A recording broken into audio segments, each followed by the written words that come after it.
আপনি যত বেশি ব্যায়াম করবেন আপনার তত দ্রুত বডি তৈরি হবে। আপনি যত বেশি এক্সারসাইজ করবেন তত দ্রুত আপনার বাহু মোটা হবে। হ্যাঁ বন্ধুরা, আজকের ভিডিওতে আমি সম্পূর্ণ ক্লিয়ার করব। এই ভিডিওটা একদমই মিস করা যাবে না। এই ভিডিওটা সম্পূর্ণ দেখতে হবে। আপনারা কি করেন, সম্পূর্ণ ভিডিও দেখেন না, মাঝপথে কেটে কেটে দেখেন, লাস্টে কিন্তু আপনারা কিছুই বুঝতে পারেন না। এই বিষয়টা করবেন না। অল্প বিদ্যা ভয়ঙ্কর। আমরা ইউটিউবে অনেক ভিডিও দেখি, অনেক ক্রিয়েটারের অনেক ভিডিও দেখি। সালমান খান 5 ঘন্টা জিমে রয়েছে, 5 ঘন্টা জিম করছে, এবং ঋত্বিক রোশন 6 ঘন্টা জিম করছে। এই কারণেই কি তাদের এত সুন্দর বাইসেপ, এত সুন্দর বডি? এটা দেখে তো আমরা পরদিন থেকেই শুরু করে দিই 5 ঘন্টা জিম। এভাবে যখন আপনি 5 ঘন্টা জিম করবেন না, তখন শরীরের 12টা বেজে যাবে। ভাই, ভিউজ কামানোর জন্য ইউটিউবে এসে বিভিন্ন ধরনের গল্প কামিয়ে তারা চলে যায় 2 দিনের জন্য, কিন্তু আমরা কিন্তু 2 দিনের জন্য না, আমরা আজীবন আপনাদেরকে সৎ পরামর্শ দিতেই এসেছি। দেখেন, আপনি যদি এক্সারসাইজ না করেন তাহলে এক্সারসাইজের মর্ম বুঝবেন না। তো দেখেন বন্ধুরা, সত্য কথাটা আজকে আমি বলি, কখনো বেশি ব্যায়াম করলে বেশি বডি তৈরি করা যায় না। আপনি যখন বেশি বেশি খাবেন না, তখন কিন্তু বেশি বেশি বদ হজম হবে আপনার, বেশি বেশি অসুস্থ হয়ে পড়বেন। সব কিছুর একটা লিমিট আছে, সব কিছুর একটা নিয়ম আছে, সেই নিয়ম অনুসারে চলতে হবে। তো সেই নিয়মটা কি আমরা এই ভিডিও থেকে জানব। প্রথমে বলি, বেশি ব্যায়ামে কখনো বেশি বডি তৈরি হয় না, একদমই না। আমরা ব্যায়াম করলে কিভাবে আমাদের বডিটা তৈরি হয় একটু সাইজটা জেনে নিই। আপনি যখন এক্সারসাইজ করছেন, প্রতিদিন দেখা গেল এক্সারসাইজ করছেন 1 ঘন্টা, তো 1 ঘন্টা যখন এক্সারসাইজ করবেন, তখন 1 ঘন্টা পরে কিন্তু আপনাকে একটা ডায়েট নিতে হবে। 1 ঘন্টা এক্সারসাইজ করে আধা ঘন্টার ভিতরে একটা ডায়েট নিতে হবে, যে ডায়েটে আপনার থাকবে হাই প্রোটিনযুক্ত খাবার। আমরা এটা হয়তো অনেকেই জানি না যে আমাদের মাসুলগুলো কিন্তু গঠিত থাকে হাই প্রোটিন দিয়ে। আমাদের শরীরটাই কিন্তু একটা প্রোটিন, মাংস হচ্ছে প্রোটিন। এই মাংসপেশিটাকে বাড়াতে হলে আমাদের প্রোটিন খেতে হবে।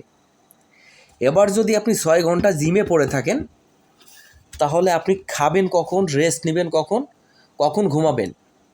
আপনি কি জানেন? আপনি যখন 6 ঘন্টা জিম করবেন, তখন আপনি রেস্ট নেবেন কখন, খাবার খাবেন কখন? আর রেস্ট এবং খাবার, এই দুটো জিনিসে আমাদের মাসুলগুলো গ্রোথ হয়, রিকভারি হয়। এটা সবাই জানে যে আমরা যখন রেস্ট নিই, ঘুমাই, তখন আমাদের টেস্টোস্টেরন হরমোন রিলিজ হয় সর্বশরীরে, তখন আমাদের মাসুলগুলো গ্রোথ হয়, রিকভারি হয়। তো আপনি যদি 5 ঘন্টাই জিমে কাটান, তাহলে আপনি কখন রিকভারি করার সময় পাবেন? জীবনও সম্ভব না ভাই। 5 ঘন্টা জিমে থেকে আপনার মাসুল রিকভারি করা সম্ভব না। 1 ঘন্টা এক্সারসাইজ করাটাই খুবই কঠিন। যারা বড় বড় ফিটনেস ট্রেনার আছে, তারাও কিন্তু 1 ঘন্টা এক্সারসাইজ করে না, সর্বোচ্চ হলে 40 মিনিট। কারণ আপনি যদি প্রত্যেক দিন এক্সারসাইজ করেন, আজকে মনে করেন আপনার শনিবার, তা শনিবারে যদি এক্সারসাইজ করেন, শনিবারে হয়তো 2টো এক্সারসাইজ পড়তে পারে আপনার, ট্রাইসেপ, চেস্ট। তো ট্রাইসেপের জন্য 3 সেট এক্সারসাইজ করলেন আপনি, 5 মিনিট করে ধরলাম, 3 পাঁচা 15 মিনিট। আর চেস্টের জন্য আর 15 মিনিট, 30 মিনিট শেষ। এই 30 মিনিটেই আপনি হাত পা নাড়াতে পারবেন না যদি এক্সারসাইজের মতো এক্সারসাইজ করেন। তাহলে আপনি 6 ঘন্টা কী করবেন জিমে? 6 ঘন্টা এক্সারসাইজ যদি আপনাকে করানো হয়, আপনি হেঁটে বাড়ি যেতে পারবেন না, ওখানে জিমেই ডেড। এই কথাগুলো শুনে কখনো আপনাদের লাইফটাকে নষ্ট করবেন না। লাইফটা তো নষ্ট হবে, সাথে আপনার বডির মাসুলগুলোই নষ্ট হবে। আসলে সঠিক নিয়ম কোনটা, এটা আপনাদের জানতে হবে। আপনি যদি বিগিনার হয়ে থাকেন, নতুন জিমে ভর্তি হয়েছেন, তাহলে আপনার জন্য 20 মিনিট এক্সারসাইজ যথেষ্ট। আর যদি আপনি অ্যাডভান্স লেভেলের হয়ে থাকেন, তাহলে আপনি সর্বোচ্চ যদি এক্সারসাইজ করতে পারেন, তাহলে আপনি 1 ঘন্টা এক্সারসাইজ করবেন। এই 1 ঘন্টা এক্সারসাইজ করে আপনার বাড়ি হেঁটে যাওয়া খুবই কঠিন ব্যাপার। তো আশা করি বুঝতে পেরেছেন যে আসলে কয় ঘন্টা আপনি জিম করবেন, আর বেশি ব্যায়াম করবেন নাকি কম ব্যায়াম করবেন। আসলে কি জানেন, আমাদের মাসুলগুলো এক সময় এক্সারসাইজ যখন করবেন, তখন আমাদের শরীরটা পাম্প করে। ওই যে যখন আপনার শরীরটা পাম্প করছে তখন কিন্তু আপনার শরীরটা গরম হয়ে গেছে, মাসলগুলো হিট হয়ে গেছে। আবার যখন ওভার ট্রেনিং করবেন তখন কিন্তু ওই মাসলগুলো আর ফুলও থাকবে না, ড্যামেজ হয়ে যাবে। ওই ড্যামেজের পরে যদি আপনি আবারও রিকভারি করতে যান, যদি পাম্প করতে যান, তখন কিন্তু আপনার মাসলগুলো নষ্ট হবে, মাসলগুলো ড্যামেজ হয়ে যাবে, ওই মাসল কখনো গ্রোথ হবে না।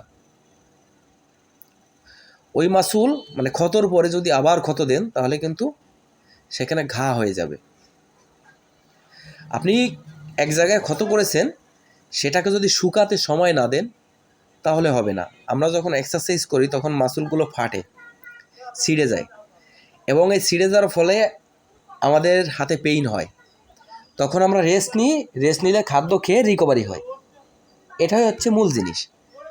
তো এটা আপনাকে জানতে হবে, তারপরে এক্সারসাইজ করতে হবে। ভিডিওটা ভালো লাগলে, যদি ভালো লাগে চ্যানেলটা সাবস্ক্রাইব করবেন, লাইক কমেন্ট শেয়ার করবেন। ধন্যবাদ সবাইকে, ভালো থাকবেন।